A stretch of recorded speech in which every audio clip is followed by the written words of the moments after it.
Sa pagpapatuloy ng kanilang paglalakbay, naging abala naman sila sa panggagamot ng mga sugatan nilang kasama. Upang mabilis ang paghilom ng mga sugat nito, nagdesisyon silang humanap ng lugar na merong sapa o hindi naman kaya'y bukal. Makalipas pa ang ilang minuto, nang makabalik na sila sa kakahuyan, doon nila nasilayan ang pag-agos ng tubig sa isang maliit na sapa. Habang pinagmamasdan nila ito, agaw pansin naman para kay Tadag ang napakaraming basurang dumadaloy doon. Hindi nila mawari pero pakiramdam nila hindi ligtas ang tubig na kanilang nakikita. Upang mapatunayan ang kanilang kutob, minabuti niyang amuyin ng tubig habang inuusalan ito. Maya-maya pa, laking gulat na lamang niya nang maamoy niya sa tubig ang baho nitong maihahalin tulad mo sa bangkay ng tao. Dala ng pagkagulat ni Tadag, dali-dali naman siyang umatras patungo sa kinaroroonan nila Tandang Ibok habang nagwiwika ng, "Hindi ligtas ang tubig dito. Tara, humanap tayo sa iba." Nang marinig naman yon ang kanyang mga kasama, agad naman nilang iniligpit ang kanilang mga gamit. Bago sila tuluyang makalayo sa lugar na yon, napansin nilang mga katawan na lamang ng saging ang kanilang pinagtutulungang buhatin. Dahil sa pangyayaring yon, napilitan silang bumalik sa loob ng kakahuyan para hanapin ang mga ito. Habang binabagtas nila ang daan, labis-labis naman ang pagkagalit ni Tadag sa mga nilalang na dumukot, lalo pat kasalukuyang mahihina pa ang kanyang mga kasama. Inaasahan na din nilang natangay ito ng kanilang mga kalaban nang hindi nila natutunugan. Nang makabalik na sila sa kakahuyan, bumungad sa kanila ang dalawang katawan ng kanilang mga kasama na nakabitin sa isang sanga ng puno. Wala ng buhay ang mga ito at halos maligo na yan sa kani-kanilang mga dugo. Matapos namang masilayan nila Tadag ang mga pangyayari, dali-dali naman nilang hinanap ang salarin. Hindi sila tumigil kakasuyod sa lugar hanggang sa dumating ang puntong nakarinig sila ng mga nilalang na tumatakbo di kalayuan sa kanilang kinaroroonan. Pagdating nila sa isang malawak na sapa, tumambad sa kanila ang dalawang lalaking abalang-abala sa pagbubuhos ng tubig sa katawan nila. Pagsilay ng mga ito sa kanilang grupo, bigla naman yung napatalon sa tubig habang nagpapalit ng anyo. Dahil sa ginawa nito, agad namang lumapit sa gilid ng sapa si Tandang Ibok habang nag-uusal. Matapos makapagbigkas ng mga buhay na kataga ng matanda, binigyan niya pa ng pagkakataon ang dalawang nilalang para makabalik sa parte ng sapa kung saan naroon ang kanilang grupo. Pagramdam ni Tandang Ibok na walang balak makinig ang mga ito, nagdesisyon na siyang ilubog sa sapa ang dalawa niyang kamay na punong-puno ng mga buhay na kataga. Alam niyang mapipinsala ng mga usal na yun ang lahat ng hayop na naninirahan sa sapa, pero yun na lamang ang natatanging paraan para mahuli nila ang may sala sa pagkamatay ng dalawa nilang kaibigan. Makalipas pa ang ilang minuto, doon na silayan nila Tadag ang pangingisay ng mga ito habang pilit na bumabalik sa lugar na kanilang tinalunan. Paglapit nito sa kinaroroonan ni Tandang Ibok, dali-dali naman yung kinaladkad papaibabaw ng matanda habang nagwiwika sa mga ito ng, "At sinong may sabing makakatakas kayo? Sa tingin niyo ba, hahayaan namin niyang mangyari matapos sa mga ginawa ninyo?" Kasabay ng pagwika ni Tandang Ibok ay ang paulit-ulit naman itong pagbalibag sa lupa ng dalawang nilalang. Sila Tadag naman noon, halos hindi na magawang makakilos dahil sa galit na kanilang nararamdaman. Paglapit sa kanila ng matanda, agad naman itong ibinagsak sa lupa ang dalawa na siyang naging sanihi upang makilala nila Tadag kung saang lahi yun napapabilang. Hindi sila nagkakamali. Kaparte yon ng angka ng mga asbo na karaniwang naninirahan malapit sa mga tubig. Ayon kay Tadag, na ang ganoong uri ng mga aswang ay merong dugo ng mga syokoy. Bibihira lang din yun magpakita sa mga tao, gawa ng purong mga karne ng hayop ang kinakain ng mga ito. Maaaring isa lang din yung tagapagmasid ng mga asbo na kasalukuyang namamahala sa lahi nito. Dagdag pa niya na kahit hindi kumakain ng karne ng tao ang mga nilalang na yon, hindi pa rin ito maaaring maliitin sa kadahilan ng marami yung abilidad na kayang ipamalas sa laban. Kabilang na sa mga abilidad na yon ng sabulag na halos merong pagkakahalintulad sa kakayahan ng mga balbal. Hindi na rin sila nagtaka kung bakit napaslang nito ang dalawa nilang kasama nang hindi nila natutunugan. Matapos nilang malaman ang totoong pagkakakilanlan ng may sala, iginawad nila sa mga ito ang pinakamabigat na parusa na kanilang naisip. Ginawa nila ang karumal-dumal na bagay na yon bilang ganti at pagkilala sa mga yumao nilang kasama. Sa pagbalik nila sa lugar na pinagpaslangan ng mga ito sa kaibigan nila, agad naman nilang inihanda ang kanilang gagamitin para parusahan ng dalawa. Habang nagsisindi ng siga noon sila Tadag, panay naman ang pagmamakaawa ng mga ito para mailigtas ang kanilang mga buhay. Ayon sa dalawa, napilitan lamang silang gawin ang bagay na yon alinsunod sa nais ng kanilang mga pinuno. Kung hindi kasi nila ito gagawin, papaslangin sila at ang kanilang pamilya ng mga asbong pinagsisilbihan nila. Kagaya nila Tadag, wala din silang ibang pagpipilian kundi ang sumunod. Nang marinig naman nila ang sinabi nito, lahat sila ay naging pipi at bingi sa lahat ng pagmamakaawa ng dalawang asbo. Alam nilang totoo ang mga sinasabi nito, subalit hindi nito maibsan ang nararamdaman nilang galit sa pagkamatay ng kanilang kaibigan. Para sa grupo, wala silang pakialam sa problema ng mga nilalang na naninirahan sa teritoryo ng Kuba, gawa ng unang-una, kalaban nila ang mga ito. Matapos nilang maihanda ang kanilang mga gamit pamarusa, agad naman nilang itinali ang katawan ng mga ito sa puno. Ilang beses nila yung binuhusan ng maligamgam na tubig sa katawan bilang paghahanda sa unang hakbang na kanilang naiisip gawin. Nang maramdaman nila Tadag na medyo malambot na ang mga balat nito, dahan-dahan naman nila yung binalata ng buhay. Sa bawat pagbao ng kanilang mga patalim sa kalamnan ng mga nilalang na yon, rinig nila ang pag-atungal ng mga ito habang patuloy na nagmamakaawa. Makalipas pa ang ilang minuto, tanging ang mukha na lamang ng dalawa ang merong balat. Yung ulo nila, tinanggalan na din ng anit na siyang mas lalong nagpatindi sa pagpapahirap dito. Nagmamakaawa na din sa kanila ang dalawang asbo na tapusin nila ang buhay nito, ngunit hindi nila yun pinapakinggan. Habang naliligo yun sa kanilang mga sariling dugo, dahan-dahan naman yung nilapitan ni Manong Kamat, bitbit ang isang garapo ng asin.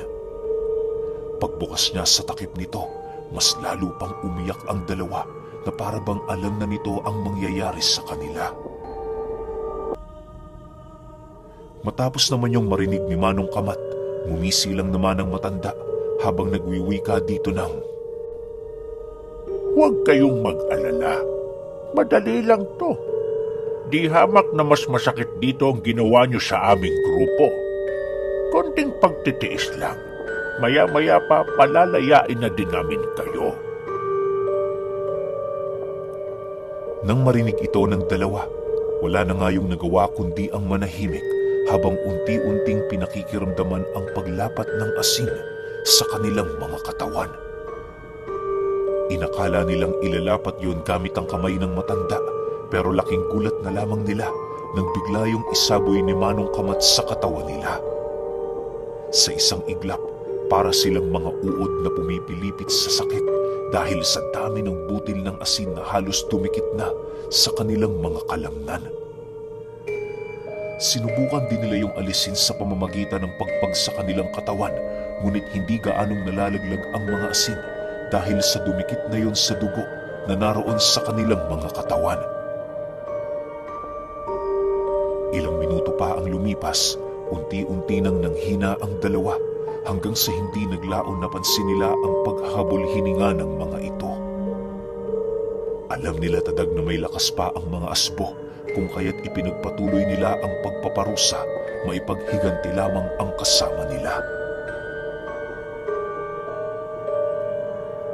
Matapos nila yung kalagan, dahan-dahan naman nila itong itinali sa isang kawayan habang inuundayan ng suntok sa katawan. Halos panay na din ang pagmamakaawa ng dalawa pero hindi yun sapat para maibsan ang galit na nararamdaman ng grupo ni Tadag. Sa pagsilay ng dalawa sa ginagawang siga ni Manong Kamat, muli na naman yung nagpumiglas sa kadahilan ng alam na nila kung ano ang mga susunod na mangyayari. Bago tuluyang madala nila Tadag ang mga ito sa kinaroroonan ng matanda, nasipat niya yung humawak sa kanyang bibig habang nagwiwika ng, Patawarin mo kami. Maawa ka. Hindi namin yun gustong mangyari. Wala kaming pagpipilian. Patawarin mo kami. Bagaman kitang-kita ni Tadag sa pagmumukha ng mga ito ang pagsisisi, ni katiting na awa, wala siyang naramdaman. Para sa kanya, tanging kamatayan lamang ang naghihintay sa mga ito dahil sa kanilang mga ginawa.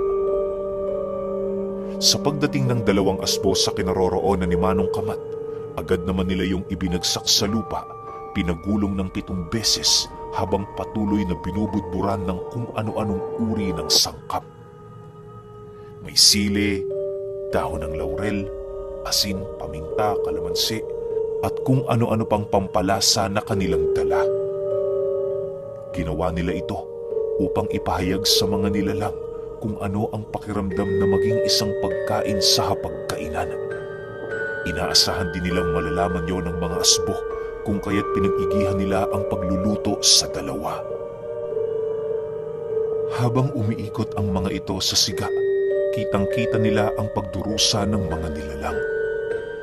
Inabot lang yon ng 10 minuto sa apoy bago yun tuluyang mawala ng buhay.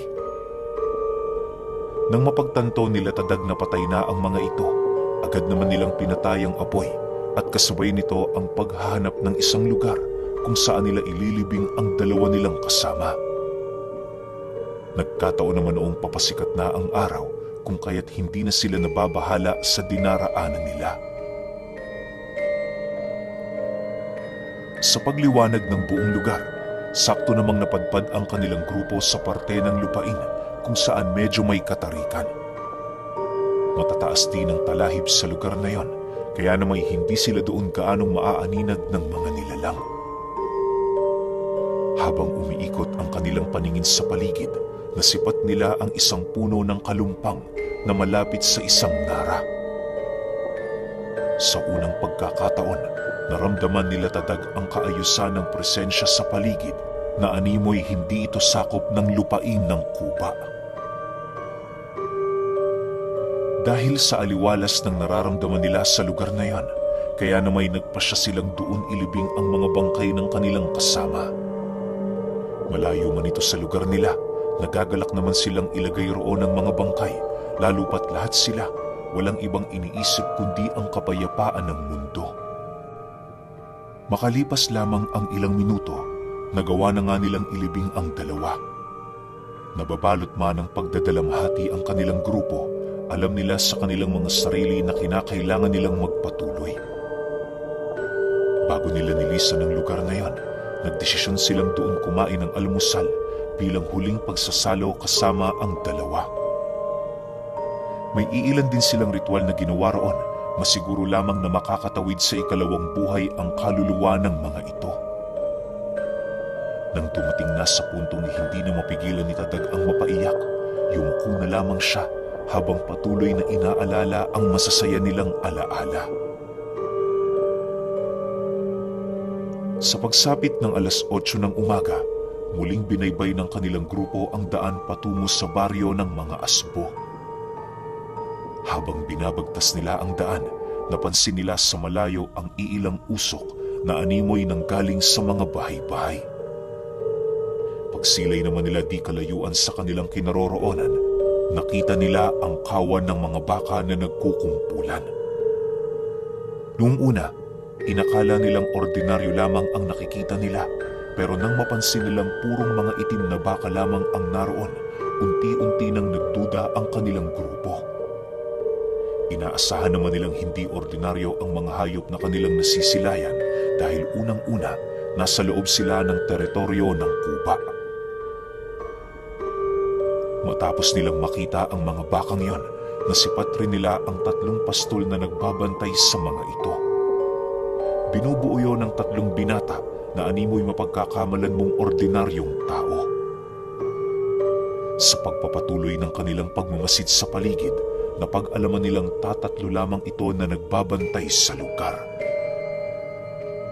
Nagkataon din noong malayo-layo pa sa lugar na yon ang baryo ng mga asbo, kung kaya't nagdesisyon silang puntahan ng mga nilalang na kanilang nasilayan. Manong Tadag, sigurado ho ba kayo sa desisyon niyong yan? Paano kung mga asbo din ang bakang yan? E di nasukol na naman nila tayo. Wika ng isa sa mga tauhan niya. Ramdam ko ang pag-iingat mo, kapatid. Pero sa mga oras na ito, kinakailangan mo magtiwala. Hayaan mo kung mga asbo ang mga bakang yan. Sinisigurado ko sa'yo, hindi nila tayo mapipigilan. Gagawin natin to hindi dahil sa galit na ating nararamdaman, bagkus ay alinsunod pa rin sa misyong ating ginagampanan. Huwag kang mag-alala, magiging maayos ang lahat. Sagot naman dito ni Tadag. Dahil sa tono ng kanyang pananalita, kung kaya't hindi na nakaangal ang tauhan niya. May tiwala naman yun sa kanya kahit papaano, lalo pat malayo-layo na rin ang kanilang paglalakbay ng magkakasama. Sa muli nilang pagbagtas ng daan, isa-isa na nilang inihanda ang kanilang mga bakod at puder sa katawan. Nang makababa na sila sa bundok, bumungad sa kanila ang napakaraming bakang kumakain. Habang nilalapitan nila ang mga ito, pansin na pansin naman nila ang animoy kawalan nito ng pake sa kanilang grupo. Kahit may mga ipinalipad hangin silang usal sa buong paligid, tila bang hindi naaapektuhan ang mga nilalang na yon. Maya-maya pa, nang marating na nila ang kinaroroonan ng mga pastol, bahagya naman silang tumigil sa kanilang paglalakad para makiramdam. Alam nila Tadag na mga asbo ang mga binatilyong naroon sa kanilang harapan, ngunit minabuti nilang maghintay ng pagkakataon para gumawa ng hakbang. Nang mapansin naman sila ng mga ito, dahan-dahan naman yung lumapit habang nananatiling walang imik. Hindi dapat kayo pumunta dito. Masyadong delikado para sa inyo mga bakang aming pinapastol. Umalis na kayo. Sa parteng yan, nandyan ang daan patungo sa susunod na baryo. Wika ng isang binata, sabay turo sa isang daan na nasa gilid nila. Matapos naman yung marinig ni Tadag, agad naman niya yung tinanong kung ano ang ginagawa ng mga ito sa lugar na yon. Hindi niya rin pinalampas ang mga bakang alaga nito, gawa ng malakas ang kanyang kutob na malaki ang ginagampanan ng mga hayop na yon sa angka ng mga asbo. Nang marinig naman ng nagpapastol ang kanyang naging tanong, kitang-kita nila ang paglingon nito habang unti-unting ngumingisi. Hindi naman nila yung gaanong pinapansin, gawa ng nakatuon ang kanilang mga wisyo sa mga hayop na dahan-dahang umiikot sa kanilang grupo. Maya-maya pa, nang mapagtanto niyang wala naman yung binabalak, kalmado naman siyang nagwika dito ng, "Sa tono ng pananalita mo, mukhang hindi kayo kaanib ng mga asbo na naninirahan di kalayuan sa lugar na ito. Sabihin mo, kaaway ka ba o kaibigan?" Nang marinig naman yon ng lalaki, Walang pagdadalawang isip nitong inilahad ang tungkol sa kanilang uri. Ayon dito, totoong asbo ang kanilang pinanggalingan, subalit hindi sila napapabilang ninuman. Matagal na silang naninirahan sa lugar na yon bago pa ito ang kininang kuba. Kaya lang naman sila malayang namumuhay sa lupain sa kadahilan ng kaparteyo ng kasunduan ng kanilang angkan. Dagdag pa nito, anuman ang pakay nila tadag sa lugar, nasisiguro nilang labas na sila doon.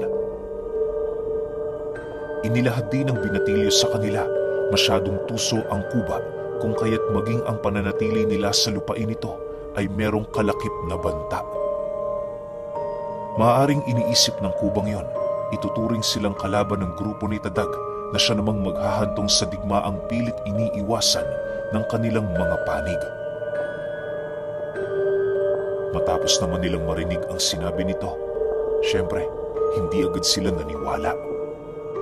Sa hinaba-haba kasi ng kanilang paglalakbay, nainkwentro na nila ang lahat ng panlilinlang na maaari nilang makasagupa sa daan. Nang mapagtanto naman ng mga pastol ang kawalan ng tiwala ng grupo ni Tadag, nagdesisyon niyong maghayag ng iilan sa mga impormasyon na kanilang mapapakinabangan. Labag ito sa kasunduan pero magtiwala kayo. Hayaan niyong ilahad namin sa inyong iilan mga detalyeng alam namin ukol sa lugar na ito. Nakikita niyo ang hangganan ng lupain yan? Ilang milya mula dyan, matatagpuan niyo ang tahanan ng kuba. Taliwas ito sa mga iniisip niyo na kaharian. Ang kubang yon, nakatira sa isang simpleng kubo kasama ang matandang babaeng mambabarang. Sa paligid ng kuba, makikita niyong bahay ng mga tagasunod nitong aswang. Mag-iingat kayo ron sapagkat marami doong naninirahang itim na engkanto. Itinuturing ng iilan sa mga naninirahan dito na banal ang lugar na yon. Wika ng binatilyo. Dagdag pa nito na sa mismong lupain ng kuba nakabao ng isang trespikong may kakayahang pasundin ang anumang uri ng nilalang. Walang kaide-ideya ang mga pastol sa kung ano pa ang kakayahan ng medalyong yon, gawa ng hindi pa nila yon nasisilayan. Ang tanging naririnig lamang nilang kwento, isa ang trespiko sa iilang pagmamay-aring karunungan ng kuba. Nakuha niya ito sa halos ilang dekada niyang pagsasaliksik ng mga karunungang nakatago sa mundo. Matapos naman yung marinig nila Tadag, minabuti nilang hayaan na lamang ang tatlo. Para sa kanila, sapat na ang sinabi nito upang yon ay kanilang pagkatiwalaan. Naniniwala sila Tadag na kagaya ng katutubong nag-alay ng buhay nito para sa kanilang grupo, meron pa rin doong iilang mga nilalang na hindi saklaw ng kapangyarihan ng kanilang kalaban. Makalipas pa ang ilang minuto, nang makuha na nila ang lahat ng kinakailangan nilang detalye, nagpasya na silang iwanan ng tatlo. Habang binabagtas nila ang daan, napansin naman nilang dali-dali nitong itinaboy papalayo ang mga pinastol nitong baka. Maaaring lilipat ng lugar ang mga asbo upang hindi sila mapagdudahan ng mga nilalang na maaaring mapadpad sa lugar. Sa pagpapatuloy ng kanilang paglalakbay, iniwasan nilang dumaan sa karaniwang dinaraanan. Mas pinili nilang dumaan sa masusukal na daan para naman kahit papaano makaiwas sa panganib. Hindi naging madali ang paglalakbay nila Tadag, gawa ng dumaan sila noon sa mga sapa, tuyot na kakahuyan at mga daang merong kumunoy na halos hindi nila mawari kung saan nang galing. Sa sobrang kupad ng kanilang pag-usad, halos inabot na sila ng hapon nang hindi man lang nasisilayan ang susunod na baryo na kanilang pupuntahan. Sa pagkakatanda niya, ang labis na nagpahirap sa kanila ay ang lugar na merong napakaraming mga kumunoy. 3 sa kanyang tauhan ang nahulog dito, kung kaya't kinakailangan nilang tumigil para yon ay tulungan. Naghanap din sila ng sapang maaari nitong paliguan upang maalis ang putik sa kanilang mga katawan. Sa paglubog ng araw, nanatiling alerto ang pangkat nila Tadag. Nagdesisyon ang kanilang grupo na sa susunod na araw na lamang sila magpatuloy, gawa ng ang karamihan sa kanila hindi maitatangging pagod na. Subalit, lingid sa kaalaman nila Tadag, ang lugar na kanilang pinagpapahingahan ay pugad pala ng mga nilalang na matagal nang napaslang ng mampabarang. Binubuo yun ng mga kalansay na matagal nang lumubog sa mga kumunoy at mga kaluluwang ilang dekada na hindi natatahimik.